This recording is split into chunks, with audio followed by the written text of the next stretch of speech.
Have you ever felt the ground shake? Like your feet were dancing even when you weren't moving? That's an earthquake. But what causes the earth to rumble like that? Let's start with this. Earth isn't just one big solid ball.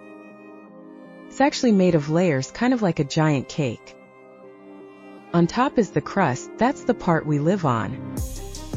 Beneath that is the mantle, then the outer core, and finally the superhot inner core in the middle. Now the crust isn't just one smooth piece. It's made of big chunks called tectonic plates. Think of them like giant puzzle pieces that slowly move around on top of gooey rock. These plates are always shifting, but we usually don't feel it.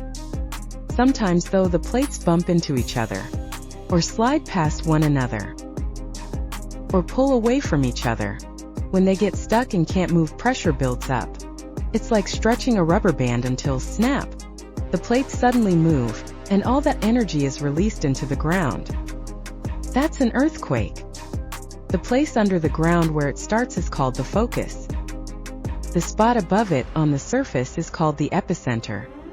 The shaking can be small, like a little wiggle, or big, like buildings swaying, water sloshing, even roads cracking.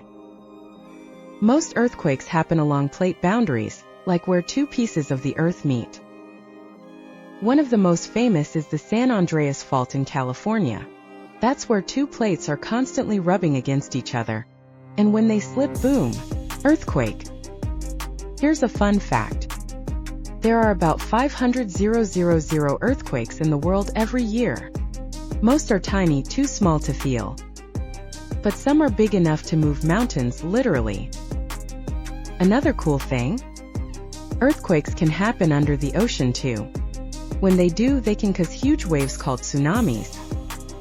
These waves can travel super fast, like 500 miles per hour. That's why scientists use special tools called seismographs to measure earthquakes.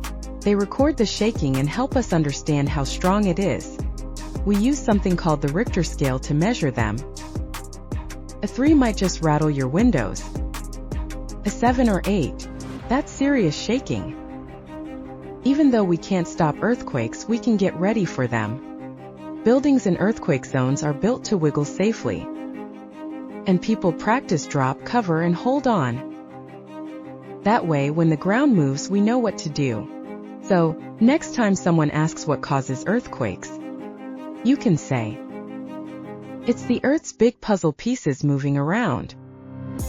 And remember, the Earth might shake sometimes, but it's just doing what it's always done. Moving, shifting, and keeping things interesting. Stay curious and keep asking big questions.